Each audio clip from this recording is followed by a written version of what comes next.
देश की सर्वोच्च अदालत यानी सुप्रीम कोर्ट और मध्य प्रदेश हाई कोर्ट के बार बार दखल के बावजूद, आदेश के बावजूद मध्य प्रदेश में मनमानी जारी है और हद दर्जे की मनमानी जारी है। मध्य प्रदेश स्कूल शिक्षा विभाग और लोक शिक्षण संचालनालय यानी डीपीआई बार बार वही काम कर रहे हैं जो उन्हें नहीं करना चाहिए।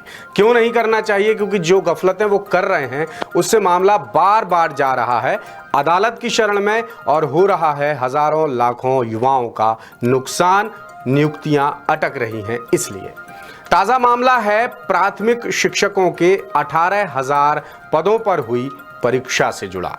आरक्षित वर्ग के कैंडिडेट्स को उनके चुने गए स्कूलों के खिलाफ ट्राइबल विभाग में पोस्टिंग देने के मामले पर हाई कोर्ट में चीफ जस्टिस की डबल बेंच में सुनवाई हुई। सुनवाई के बाद प्रोफेशनल एग्जामिनेशन बोर्ड यानी जिसे हम पीईबी कहते थे और ट्राइबल वेलफेयर डिपार्टमेंट सहित राज्य सरकार और बाकियों को मध्य प्रदेश हाई कोर्ट ने नोटिस जारी किया है।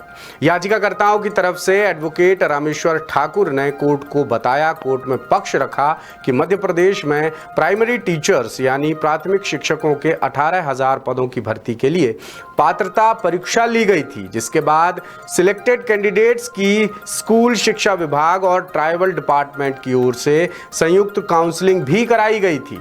इसके बाद चयनित अभ्यर्थियों में एसटी यानी शेड्यूल्ड ट्राइब, एससी यानी शेड्यूल्ड कास्ट और ओबीसी और ईडब्ल्यूएस कैटेगरी के मेरिट स्टूडेंट्स को अनारक्षित कैटेगरी में माइग्रेट कर प्राइमरी टीचर्स के पदों पर पदस्थापना दे दी गई थी।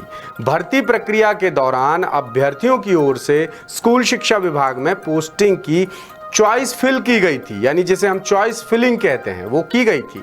लेकिन इसके विपरीत उन्हें ट्राइबल डिपार्टमेंट की ओर से संचालित स्कूलों में पोस्टिंग दे दी गई। अब कहने को तो ये जरा सी गफलत नजर आती है, लेकिन इस गफलत के कारण जो लोग परेशान हो रहे हैं उनकी संख्या बहुत ज्यादा है और उनकी परेशानी भी कोई छोटी मोटी नहीं है, बहुत ज्यादा बड़ी परेशानी।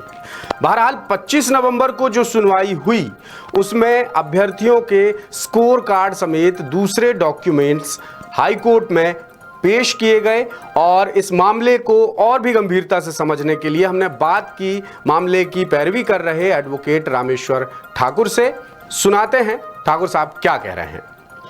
उनको ट्राइबल वेलफेयर डिपार्टमेंट में नियुक्ति दी गई है, जबकि उनकी प्रथम वरीयता चॉइस स्कूल एजुकेशन डिपार्टमेंट के स्कूल थे। इस कॉमन प्रक्रिया में डीपीआई द्वारा व्यापक अनियमितताएं करके और रिजर्वेशन पॉलिसी को दरकिनार करते हुए जो आरक्षित वर्ग के अभ्यर्थी हैं उनको बिना किसी प्रक्रिया अपनाए अनारक्षित में पदस्थापना कर दी गई है, जबकि स्पष्ट रूप से नियम ए बोलता है, सुप्रीम कोर्ट के कई मार्गदर्शी सिद्धांत हैं कि जो आरक्षित वर्ग के अभ्यर्थी हैं और मेरिट के आधार पर अनारक्षित में चयनित होते हैं तो उनकी नियुक्ति आदेश जारी करते समय उनकी प्राथमिकता वरीयता ध्यान में रख के ही आदेश जारी किए जाएं। बताइए, गजब भी हो रहा है मध्य प्रदेश में, यानी आरक्षित वर्ग के अभ्यर्थियों को मेरिट लिस्ट में टॉप करना उनके लिए बड़ी मुसीबत बन गया और इतनी बड़ी मुसीबत की मामला चला गया कोर्ट की दहलीज तक और अभी जाकर के इसमें कुछ राहत भरा फैसला सामने आया है। सरकार को नोटिस हुआ है, अब देखते हैं नोटिस का क्या जवाब दिया जाता है और इन युवाओं के साथ क्या होता है।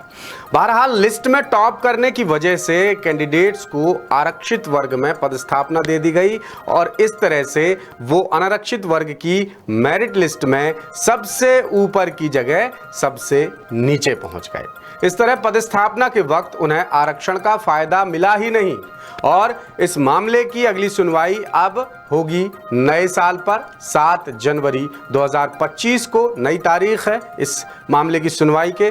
और मध्य प्रदेश के मौजूदा हाल अगर मैं आपको स्कूल शिक्षा के बताऊं तो वैसे तो बताने की ज़रूरत नहीं है, आप लोग वाकिफ़ हैं क्या हो रहा है मध्य प्रदेश में, लेकिन फिर भी बताना ज़रूरी है क्योंकि ये मामला सामने आया है।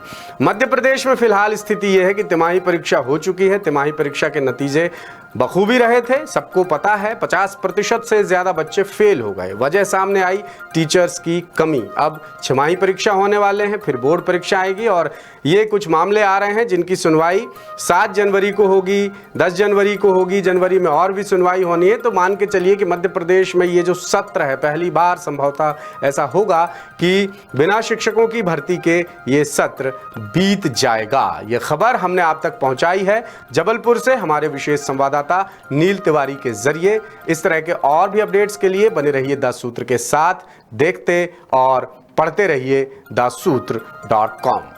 लेटेस्ट, इन्वेस्टिगेटिव और इन डेप्थ खबरें देखने के लिए ज्वाइन कीजिए द सूत्र का व्हाट्सएप चैनल, सब्सक्राइब कीजिए यूट्यूब चैनल, लाइक कीजिए फेसबुक पेज और पढ़ते रहिए वेबसाइट www.daसूत्र.com।